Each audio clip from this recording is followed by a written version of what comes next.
தேர்தல் முடிவுகளுக்கு பிறகே ஒரு நீர் யானை போல படுத்து உறங்கி கொண்டிருந்தது திமுக. தாவேக ஆட்சிக்கு வந்ததை தாங்கிக் கொள்ள முடியாமல் அவர்கள் கத்தினார்களே, துடித்தார்களே தவிர கட்சி ரீதியாக செயல்பாடுகள் என்று எதுவுமே இல்லை. அந்த கட்சியை மறுசீரமைப்பு செய்வதா இல்லையா என்று கூட மிகுந்த குழப்பத்தில் இருந்தார்கள். தேர்தல் தோல்வி ஆராயறதுக்கு ஒரு குழுலாம் அமைச்சாங்க. அந்த குழு அறிக்கை கொடுத்தே 1 மாதம் ஆகுது. அந்த அறிக்கையின் மீது நடவடிக்கை எடுப்பதா இல்லையா என்பதையே யோசித்துக் கொண்டிருக்கிறார்கள். இடைத்தேர்தல் முடியட்டும், பார்த்து கொள்ளலாம் அப்படின்ட்டு செய்தி வந்துச்சு. இப்போது இந்த தேர்தல் முடிவுகளை மனதில் வைத்து இளைய தலைமுறையினருக்கு நிறைய வாய்ப்புகளை வழங்க வேண்டும் என்று ஒரு பேச்சு உதயநிதி தரப்பிலிருந்து கசியவிடப்படுகிறது. அது பெரும்பாலானோருக்கு ஏற்றுக்கொள்ளக்கூடிய வகையில் இருந்தாலும் பெருசுங்கெல்லாம் விடாது. இந்த ஐபி, கே நேரு, துரைமுருகன், ஏவாவேலு அவங்க செட்டு வந்து சின்ன பசங்களாம் வந்துட்டாங்கன்னா நமக்கு மரியாதை இருக்குன்னு சொல்லிட்டு அவங்க அதை ரெசிஸ்ட் பண்ணிட்டு இருக்காங்க. உதாரணத்திற்கு சென்னை மாவட்டத்தை எடுத்துக்கொண்டால் சேகர்பாபுக்கு கீழ் 5 தொகுதிகளோ 4 தொகுதிகளோ வருகிறது.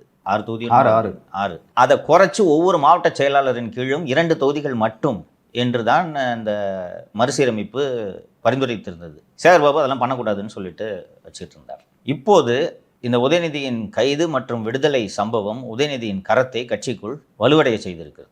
சேகர்பாபுலாம் நேற்று பக்கெட்டை தூக்கிட்டு இங்கேருந்து திருச்சி செங்கிப்பட்டி வரைக்கும் போயிட்டு கூடவே வந்தார் என்பதை நீங்கள் பார்த்தீர்கள். சீக்கு கொலையாக இருக்கக்கூடிய திரு வேலு உடம்புல அவ்வளோ நோவை வச்சுக்கிட்டு இங்கேருந்து திருச்சி வரைக்கும் போயிட்டு தஞ்சாவூர் வரைக்கும் போயிட்டு கூடவே திருப்பி சென்னைக்கு வந்து மீண்டும் நள்ளிரவு அவர் தனது தந்தையை கட்டித்தழுவும் வரை கூட இருந்து பார்த்து கொண்டார்.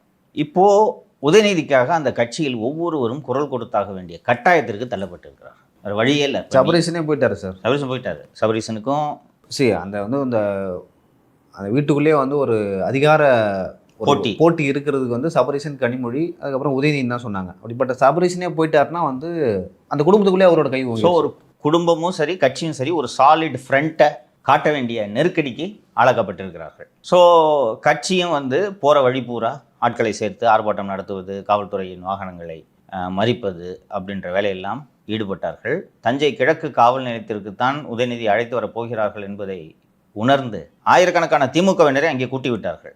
இதை பார்த்த பிறகுதான் காவல்துறை அங்கே போனால் பெரிய லாண்ட் ஆர்டர் பிரச்சனை ஆகிடும், வண்டியை விட்டு இறக்க முடியாதுன்னு சொல்லிட்டு உதயநிதி அழைத்து சென்ற வாகனத்தை செங்கிப்பட்டி காவல் நிலையத்திற்கு சென்று, அது திருச்சிக்கும் தஞ்சைக்கும் நடுவில் இருக்கிறது, செங்கிப்பட்டிக்கு காவல் நிலையத்திற்கு அழைத்து சென்று 2 மணி நேரம் 3 மணி நேரம் விசாரணைக்கு பிறகு திருப்பி அனுப்பினர். கட்சி ரீதியாக உதயநிதிக்கு இந்த கைது சம்பவம் ஒரு பெரிய பலத்தை அளித்திருக்கிறது என்றுதான் சொல்ல வேண்டும். தாவேக பார்வையிலிருந்து இதன் மூலம் அவர்கள் அடைந்தது என்ன என்று பார்த்தால் 2-3 விஷயங்களை சொல்லலாம். முதல் விஷயம், உதயநிதியோட இந்த ஆர்ப்பாட்ட ஸ்பீச்சை பலர் சரியாக கவனிக்கவில்லை. உதயநிதியார் அந்த கட்சி எப்படிப்பட்ட கட்சி, ஆபாசம் என்பதை தனது டிஎன்ஏவிலேயே கொண்டிருக்கக்கூடிய கட்சி தான் திராவிட முன்னேற்ற கழகம் என்பதை இந்த கைது சம்பவத்தின் மூலமாக வலுவாக தாவேக என்ற கட்சி அம்பலப்படுத்தியிருக்கிறது. ஃபர்ஸ்ட் அந்த ஸ்பீச் உதயநிதி கைதுன்னு சொன்னோன்னே எந்த ஸ்பீச்சுன்னு சொல்லிட்டு எல்லாரும் போய் தேடி பார்த்தாங்க. தேடி பார்த்துட்டு அவங்கவுங்க ஆளுகள் 4 துப்புனாங்க. அண்ட் இப்படி ஒரு ஸ்பீச்சுக்காக ஒட்டுமொத்த கட்சியே சுதந்திர போராட்டத்தில் கலந்து கொண்ட ஒரு வீரரை காப்பாற்றுவது போல துடிதுடித்து வீதிக்கு வருகிறது, கூட்டம் சேருகிறார்கள், ரோட்டில் பைக்கில் போகிறவங்களாம் அடிக்கிறாங்க. நான் எங்கள் தலைவனை கைது பண்ணிட்டாங்க, நீ பாட்டுக்கு இப்படி போறியே என்று. நேற்று அரெஸ்ட் பண்ணுறப்ப இங்கே சென்னையில் அமல்ராஜ் சார் அடித்தது பார்த்தீங்களா? பார்த்தேன், நல்லா அருமையாக போட்டு 2 சாத்து சாத்தினார். ஏண்டா அங்கே கைது பண்ணி கூட்டிகிட்டு போக முடியாமல் கஷ்டப்பட்டுக்கிட்டு இருக்கோம், நீ லாங் ஜம்ப் போயிட்டு இருக்கிறியாங்க என்று பேரிகேடை வர உடைக்கிறேன் என்று 2 சாத்து சாத்தினார்.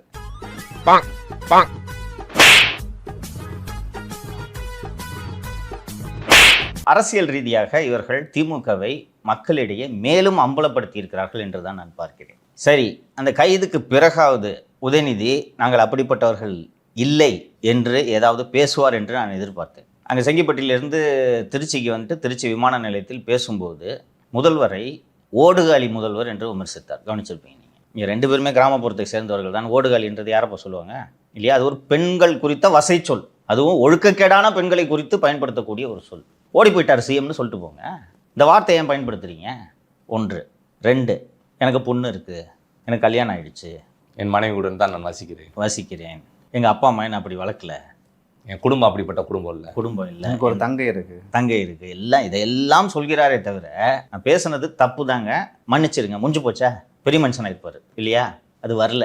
நான் பேசுனதை கட் காப்பி பேஸ்ட் பண்ணிட்டாங்கன்னு சொன்னீங்க இல்லையா? நான் பேசாத ஒரு விஷயத்தை கட் காப்பி பேஸ்ட் பண்ணி. சரி, தடயவியல் பரிசோதனைக்கு அதை அனுப்ப வேண்டியது தானே?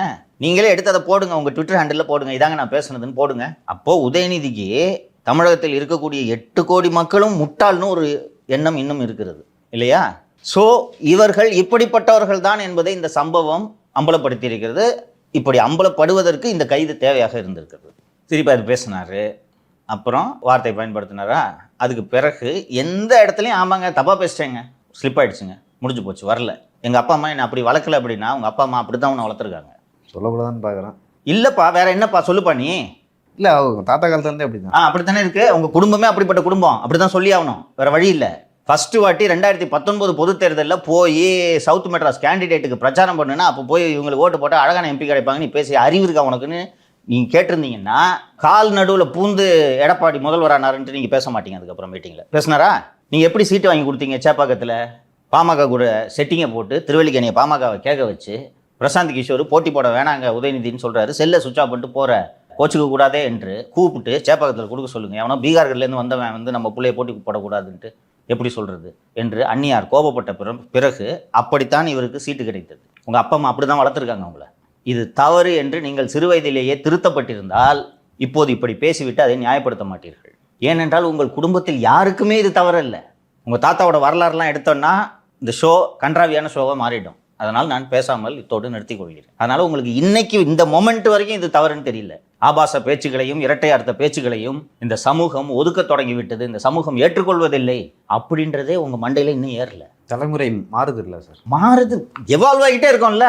வெஸ்டர்ன் அப்படியே அடாப்ட். மூன்றாம் பாலினத்தவரை ஒரு காலத்தில் நம்ம எப்படி அழைச்சிக்கிட்டு இருந்தோம், வார்த்தையே கிடையாது அதுக்கு, சரியா? வார்த்தையே இல்லை. இன்னைக்கு அவர்களுக்கு என்று ஒரு வார்த்தையை காயின் பண்ணி அழகாக சொல்கிறோம். உடல் குறைபாடு உள்ளவர்களை நாம் அழைத்து கொண்டிருந்த வார்த்தையை இப்போது பயன்படுத்துவதில்லை, இல்லையா? இவால்வ் ஆகிட்டே வருது சொசைட்டி. பல முறை நம்ம நிகழ்ச்சியிலே சொல்லியிருக்கேன் நான், பாடி ஷேமிங் பண்ணக்கூடாதுன்றாங்க. ஒரு பீரியடில் இந்த கவுண்டமணியோட காமெடி வெறும் பாடி ஷேமிங், கரெக்டா? அது ட்ரெண்ட் ஒரு பீரியடில், அதைத்தான் மக்கள் ரசிச்சாங்க. இப்போ மக்கள் அதை எதுக்குறாங்க. அப்போ காலம் மாறிக்கொண்டிருக்கிறது, சமூகம் மாறுகிறது. இது உங்க மண்டையில் ஏற மாட்டேங்குது. திருப்பி வந்து நான் அப்படி பேசவே இல்லைன்ட்டு சாதிச்சிங்கன்னா அப்போ பார்க்குறவன்லாம் முட்டாளையா? எங்களுக்குலாம் அறிவு இல்லை, கண்ணு இல்லை, காது இல்லை. ஸோ அரசியல் ரீதியாக திமுகவை அம்பலப்படுத்துவதற்கு இது உதவி இருக்கிறது. இந்த கரூர் கூட்டத்தில் அந்த பணி நியமனம் வழங்கும் அந்த நிகழ்ச்சியில் கலந்து கொள்ளும்போது விஜய் அவர்கள் இந்த தேர்தலில் தோக்கடிச்சதோட போதாது, திமுக நீங்கள் முழுசாக ஒழிச்சு கட்டணும்னாரு. அதற்கான ஒரு நகர்வாக இதை பார்க்கலாம். ஸோ இப்படி இரட்டை அர்த்தத்தில் பேசி, பெண்களை கொச்சையாக பேசி, நாங்கள் உங்களிடம் வாக்கு கேட்டு வருவோம் என்றால் மக்கள் புறந்தள்ளுவார்கள், விரட்டுவார்கள், தாக்குதலையும் தொடுப்பார்கள் என்பதை திமுகவினர் புரிந்து கொள்ள வேண்டும். அவர்கள் புரிந்து கொள்ளப் போவதில்லை. அந்த வகையில் மக்களிடமிருந்து அந்நியப்படுத்துவதற்கு தாவேகவுக்கு இந்த கைது சம்பவம் உணர்த்தி இருக்கிறது.